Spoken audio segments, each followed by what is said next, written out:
नमस्कार दोस्तों, आज मैं शुभ करताल में हूँ यहाँ कारगिल शहीद कारगिल स्मारक में।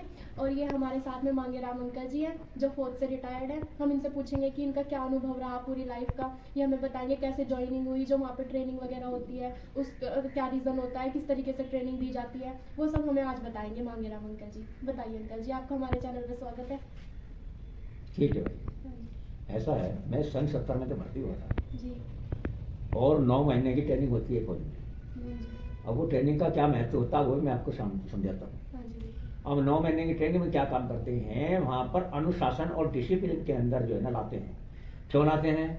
क्योंकि कोई पूरब का, कोई पश्चिम का, कोई उत्तर का, इस तरीके से जो है ना वहाँ पर जो है ना एक किस्म से जो है ना सब इकट्ठे होते हैं। और जब उनका एक बैच बन जाता है इकट्ठा होकर 40 आदमियों का, तो फिर उसके बाद ट्रेनिंग चलाते हैं। और ट्रेनिंग चलाते हैं तो ट्रेनिंग चलाते टाइम पर वो क्यों क्या क्या किस तरीके से चलती है वो मैं आपको बताऊंगा।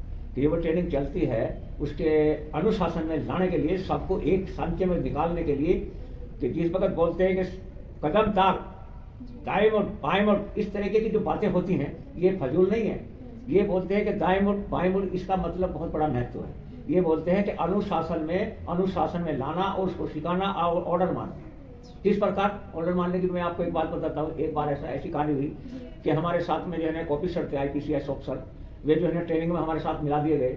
और उस्ताद ने जब उसको शुरू करा तो उस्ताद ने बोला कि सामने पेड़ काट लगा दो, फिर बोला वापिस बीच में ही, फिर बोला कि इधर दीवार काट लगा दो, फिर बीच में वापिस, फिर इधर बोल दिया इधर हाथ लगा का पत्थर के को, फिर पीछे बोल दिया वापिस। तो वो खड़े हो जाते हैं। और खड़े होकर क्या बोलते हैं, देखिए जरा, दिमाग से सोचिए और ये बताइए कि ये क्या होता है, कभी इधर कभी उधर, इसका महत्व क्या होगा। अरे हमें सही बात बताओ, सही जगह जाना, हम जाएंगे।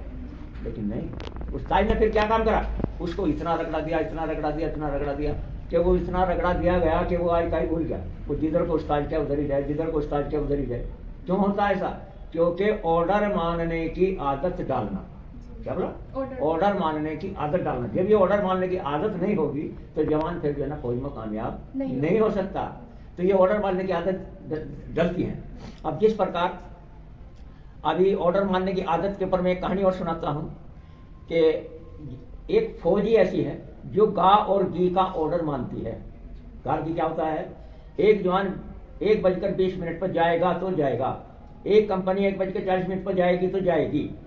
तूफान आए, आंधी आए, बारिश आए, कोई भी चीज कुछ भी आए, वो रुकेगा नहीं। वो दिए हुए टाइम पर जो है ना फौरन निकलना ही पड़ेगा, दिए हुए टाइम पर निकल जाएगा। और ऐसा जो है ना ऑर्डर मानने के लिए जवानों को तैयार किया जाता है ट्रेनिंग के अंदर। और बोलो भाई, यही सब हमें जानना था आपसे। और भी बता सकता हूँ। हाँ जी, आप और अपना अनुभव अब आगे ये है कि जब बॉर्डर पर जवान चले जाते हैं तो वहाँ इनका क्या काम होता है बगैर लड़ाई के।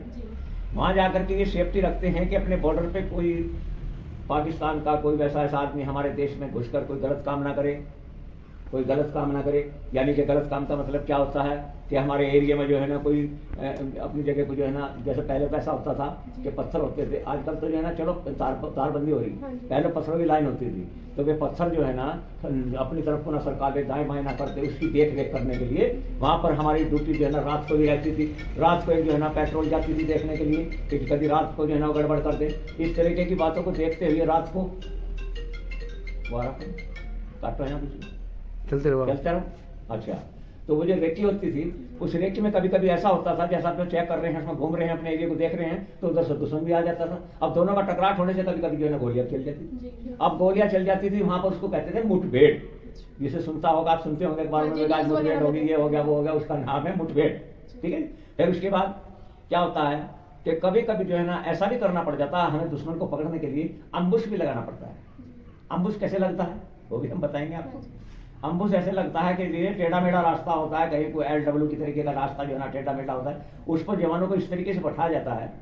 पहले बैठा दिए 2 जवान, पीछे बैठा दिए, फिर से आगे बैठा दिए, फिर सबसे आगे बैठा दिए, इस तरीके से जो है ना इस मोड़ बैठा दिए जाते हैं। जो पगडंडी आती है, वैसे रास्ता आता है, पगडंडी रास्ता का हो या बड़ा रास्ता हो या पगडंडी हो, तो वो इस तरीके से बैठाते हैं कि ताकि हमारी गोली हमारे को आपको ना लग सके, अपने आप को ना लगे, हमारी गोली चले तो दुश्मन के ही लगे। इस तरीके से जो है ना सेटिंग करके बैठाते हैं। और ये बोल दिया जाता है जब तक पूरा दुश्मन का हर आदमी अंदर अम्बुश के ना आ जाए इतना कोई गोली नहीं चलेगी। क्यों नहीं चलेगी? पहले से सिखलाई होती है कि जब वो पहले के जवान बैठे हैं उनके पास गुजरेंगे, वो नहीं बोलेगा, फिर बीच वाले भी नहीं बोलेंगे, फिर जो लास्ट वाले बैठे वे भी नहीं बोलेंगे। वे कब बोलेंगे? जब हमारे लास्ट वाले जवान के पास पूरी के पूरा पिछला जवान आएगा जब दुश्मन का, और वो अंदर हो जाएंगे तो पिछला जो जवान बैठे हुए हैं एकदम गोली चलाएंगे, फिर सामने वाला चलाएगा, फिर बीच वाले चलाएंगे। उसको फायरिंग को ऐसे क्रॉस कर देते हैं कि दुश्मन बचना नामुमकिन हो जाता है, दुश्मन को मरना ही पड़ता है। उसका नाम अम्बुश है, समझे? हाँ जी बिल्कुल। हमें अच्छा, बहुत अच्छा अम्बुश में भी जो है ना चांस है बचने के। वो किस तरीके के चांस है? वो ऐसे है, जिस तरफ से फैर आया सारे जवान इकट्ठे होकर उसी तरफ को अटैक कर रेड कर दे। अब जब उस तरफ को हम रेड कर दें, हाँ बोलते रहो। सारे जवान जब एक ही तरफ को रेड कर देंगे ना, हम जिधर से फैर आ रहा उधर को रेड करके उधर पे निकल जाए, तो क्या होता है, कुछ जवानों को गोली लग जाती है, एक कुछ को जो है ना सब नहीं मर पाते, उसमें बच भी जाते हैं, गोली भी लगती है, बच भी जाते हैं। यही एक रास्ता है बचने का, जिधर से फैर आ रहा उधर को हमला करके निकल जाए, यही बचने का रास्ता है। ठीक है जी। हाँ जी। आप कैसा लगा आपको हमें फौज के बारे में? आपसे सारी डिटेल जान के बहुत अच्छा लगा। अच्छा, हाँ जी धन्यवाद। ये तो है आपको नॉर्मल फौज की ड्यूटी जो नॉर्मल बॉर्डर पर करनी ही पड़ती है। हाँ जी। और इसके अलावा फिर लड़ाई की ड्यूटी अलग होती है, हाँ। उसका तरीका भी अलग ही होता है। वो तो हमारे कमांडर जो होते हैं, हमारे जो ऑफिसर्स होते हैं, हमारे जो शिव साहब होते हैं, उनकी कमांड के द्वारा उनकी कमांड में लड़ाई लड़नी पड़ती है। वो किस तरीके से लड़ते हैं, जवान का काम है सिर्फ ऑर्डर मान के अपने जो है ना लड़ाई पर जो है ना जाना, ऑर्डर मानना और दुश्मन के ऊपर हमला करना, गोलियां चलाना, सीखे हुए तरह के मुताबिक जो है ना दुश्मन पर हमला करना, ये जवान का काम है। लेकिन प्लान जो बनाने वाला है वो हमारे ऑफिसर लोग होते हैं। और बताओ जी, बस यही सब जानना था हमें आपसे, और आपका नेक्स्ट इंटरव्यू लेती हूँ। और उसमें और कुछ जानते हैं। हमारा मेरी जो पर्सन थी वो थी, मतलब ट्रेनिंग तो हमने जाट रेजिमेंट बरेली सेंटर में की है, अच्छा लेकिन जो अपनी यूनिट थी वो थी 11 जाट। अच्छा। तो 11 जाट थी, और हमारा जो है ना सबसे पहले अपना जो है ना ट्रेनिंग करने के बाद जो पोस्टिंग हुआ था वो गया था नौशेरा सेक्टर कलसिया। वहां पर हमारे उसके ऊपर कमांड करने वाले सीओ कुलदीप थे सरदार जी, अच्छा बहुत अच्छे आदमी थे। जी। उसके बाद में फिर हम वहाँ पर पिकटो पर जो है ना सेटिंग कर दिया गया, वहाँ पर भी हमने जो है ना कई रेड किए, वहाँ पर भी हमने दुश्मन के साथ में जो है ना लड़ाइयाँ लड़ी, सन 71 की लड़ाई वहीं लड़ी थी। अच्छा, आप भी थे उसमें? हाँ मैं भी था। उसकी लड़ाई की बात सुनोगे तो वो बहुत ही और लंबी पड़ेगी। जी। बताओ, सुनाओ ना सुनाओ? अब सुनो। बताइए आप बिल्कुल। अच्छा, हाँ जी। है सन 71 की बात बताऊं मैं आपसे। सन 1971 की 12वें महीने की 3 तारीख को 9 बजे जो है ना दुश्मन का फायर हुआ हमारे ऊपर, जी। लड़ाई शुरू हुई। अब लड़ाई चलती रही, लड़ाई फायरिंग होता रहा, हमारे भी फायरिंग अटलरी के तोपखाने के जो है ना फायरिंग दुश्मन पर जाते रहे। लेकिन जब चलते रहे तो हमारे को ऑर्डर मिला फिर बीच में कि आपको जो है ना सामने जो चोर वो था गोभी पोस्ट मिला कि इस पर जो है ना तुम्हारे को रेड करना है। अच्छा। अब रेड और अटैक में फर्क है। हाँ जी। रेड उसे कहते हैं जो बर्बाद करके वापस चलाए, अटैक उसे कहते हैं कि जो दुश्मन पे जाकर के काबिल हो जाना, ये फर्क है।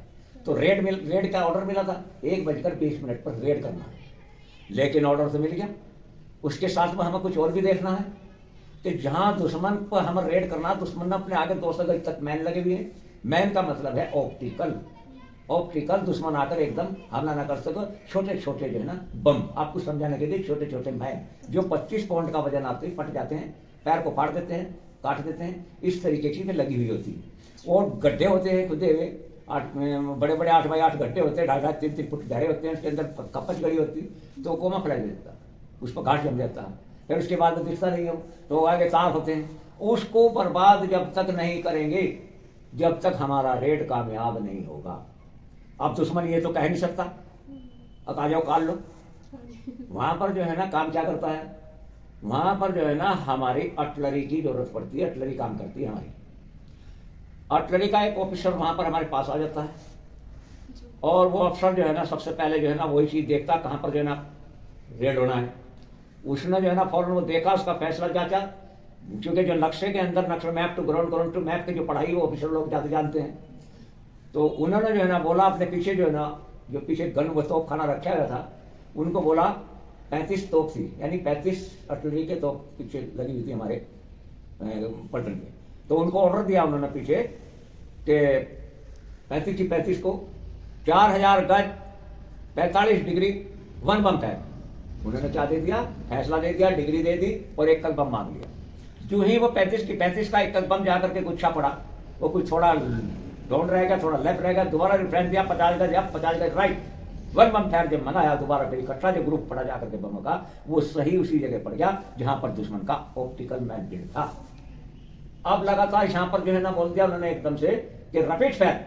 अब रैपिड फायर में फर्क, फायर भी जो में फर्क, रैपिड फायर उसे कहते हैं कि जब एक बार ऑर्डर दे दिया गया उसके बाद में फिर ऑर्डर देने की जरूरत नहीं है, दिए हुए टाइम तक फायर बंद नहीं हो सकता, फायर चलता ही रहेगा, समझे। अब वो जगह जब लगातार फायर चलता रहेगा तो दुश्मन वहां पर बिल्कुल रेडी फॉर एक्शन आ जाएगा। वो सोचेगा, उसको भी पता ट्रेनिंग है कि अब ये फायर हो रहा है, ये बर्बादी हो रही है, कि हमारे पास हमारे ऊपर रेड होना है, हमला होना है।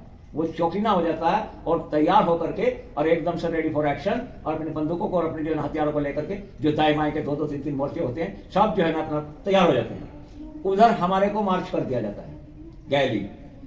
हम बमों के नीचे चलते रहते हैं और जब हम दुश्मन के एरिया में आते हैं तो दुश्मन के एरिया में आकर के जहां हम अपने पोस्ट पर जाकर जहां हम रेड करना उस पर आ जाते हैं, तो हम कुछ टाइम पहले पहुंच जाते हैं। तो हम क्या करते हैं कि अपना शॉर्ट लाइन बनाते हैं, दाएं से बाएं से सामने से, क्योंकि हमेशा जो है ना दुश्मन पर जो हमला या रेड होता है 3 तरफ से होता है, सामने से, दाएं से, बाएं से। तो हमारी तैयारी होकर के पोजीशन लेकर के बैठ जाते हैं। क्या इंतजार करते हैं कि कब हमारे पर जो है ना हमला हो। दुश्मन क्या सोचता है, कब हमारे पर हमला हो, कब हम क्या सोचते हैं, कब हमारा फायर बंद हो, कब हम दुश्मन पे हमला करें।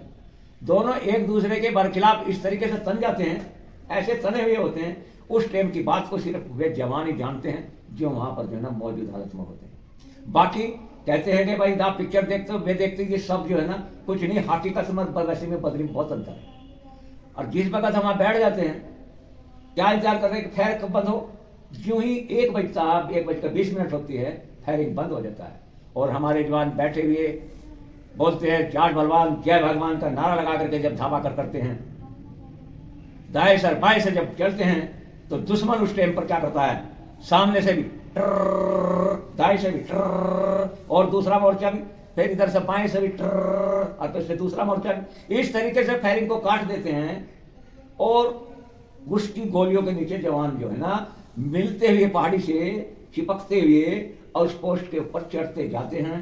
गोलियों की बौछारें ऊपर घूमती रहती हैं।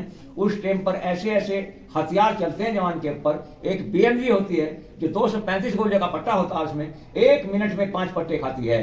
आप देखिए जब ऐसे ऐसे हथियार चलते हुए हों और जवान उनके नीचे चलता हुआ हो और 4 मोर्चों से फायरिंग हो रहा हो, मैं ये कहता हूँ अगर मार के छत्ते में भी अगर डला मार दे तो मक्खियां कम पड़ जाएंगी, इतनी जवान पर गोली चलती हैं। ये नेता लोग क्या जान सकते हैं इस बात को, जवानों की परेशानी क्या समझ सकते हैं। ऐश करते हैं बैठ करके ये जो है ना एसी में। अगर ये देखा जाए इनका बच्चा आज तक जो है ना, बताइए कि कौन सी जगह शहीद हुआ है, कहीं पे भी नहीं है। फिर बादी दफा इतना गुस्सा आता है जब ये कहते हैं ये फौजी क्या करता है, पेड़ गिरा का है, चिड़िया मार का है, ऐसी ऐसी जब बातें करते हैं ना, ऐसा दिल करता है कि उल्टा हमला इन्हीं पे कर दो, मतलब मन कहता है, समझे।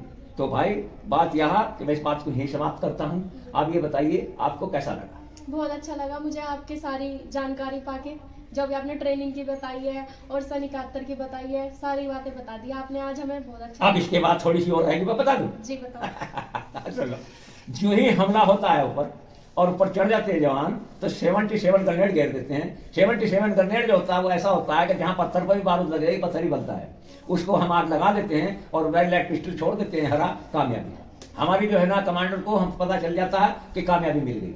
अब ये बात छोड़कर जब वापस जो है ना हमारे जवान वापस अपने बॉर्डर अपनी तरफ घूमते हैं, अपने बॉर्डर की तरफ चलते हैं, तो जिस वक्त हम वापस घूमते हैं अपने पोस्ट की तरफ, तो यहाँ पर दुश्मन एक काम और करता है, क्या, काउंटर अटैक। काउंटर अटैक का मतलब ये होता है कि प्लान बनाकर दोबारा से जो है ना हमला करना। तो यहाँ पर दुश्मन ज्यादा जो है ना नुकसान पहुंचा देता हमारे जवानों को जो रेड करके वापस जाएंगे। तो उनको रोकने के लिए पहले ही एक सेक्शन, एक जो है ना प्लाटून, पहले एक प्लाटूनिक सेक्शन जो साइलेंसर सेक्शन, उसको दुश्मन के एरिया में पहले लड़ाई से पहले बैठा देते हैं। क्यों कि अपने जवानों को निकालने के लिए। अब उसके ऊपर निर्भर है, उसका परमात्मा ही मालिक है, वो बच कर आए ना आए। क्योंकि 3 कंपनियों को बचाने के लिए 10-12 आदमियों को जो है ना वे एक किस्म की आहुति में ही चले जाते हैं। क्यों, ये फौज का एक एवरेज है। तो उसके बाद में जो है ना जो दुश्मन का तोप खाना था वो हमारे ऊपर आ पड़ा, दमादम दमादम दमादम दमादम धुंधुकार कर दिया। अब उस धुंधुकार में हमारा जो है ना आपस में जो बैठे थे हम दो जोड़े में, हमारा कम्युनिकेशन टूट गया। भाई एक दूसरे का पता नहीं रहा, एक बम आकर पड़ा जो एकदम से जो है ना कीट की जड़ में जो है ना वहां जहाँ सुक्का था बैठा था मैं, तो वो जो है ना ब्लेंड हो गया, यानी फटा नहीं। लेकिन चंद सेकंड के लिए जो पता नहीं चला एकदम से क्या हुआ, एकदम दिमाग से कहाँ चला गया। फिर जो आया तो देखा सुर हो रहा, फिर वो पोजीशन बदला वहां से, फिर देखा कहाँ गए, कानों ने देखा, सुना कानों से आवाज से सुना तो एक पत्थर के नीचे पड़ी हुई। वहां पर हमारे सूबेदार साहब कह रहे हैं, मैं भी वही चला गया, कह रहे निकल चलो यहाँ से, नहीं तो तुम जिंदे कैद हो जाओगे, तुम दुश्मन पकड़ने के लिए आ रहा, और नहीं तो तुम मारे जाओगे, इसी बमों की बरसात में निकलना पड़ेगा। किसी की हिम्मत ना पड़ रही, एक हाथ पकड़ कर फेंका, वो आगे वो आगे वो आगे, बस चलते थे अपने पोस्ट की तरफ बढ़ गए, धीरे हम अपने पोस्ट की तरफ बढ़ गए। और कुछ समय के बाद में जो है ना हम अपनी तेजी से, इतनी तेजी से चले चढ़े, इतनी तेजी से भागे कि हम अपने पोस्ट में जाने में जो है ना इतना मेहनत हमें करनी पड़ी कि हमें पसीना आ गया था और हमने अपने कपड़े निचोड़ कर दूसरे कपड़े पहने थे। अब आप देखिएगा हमने कितना परिश्रम किया होगा। इतने परिश्रम करने के बाद भी अगर फौजी के वैल्यू को ना जान पाए ये नेता लोग, तो ये समझो इससे ज्यादा शर्मनाक बात और क्या हो सकती। नहीं, मैं तो बहुत रिस्पेक्ट। जय हिंद। जय हिंद। जय हिंद।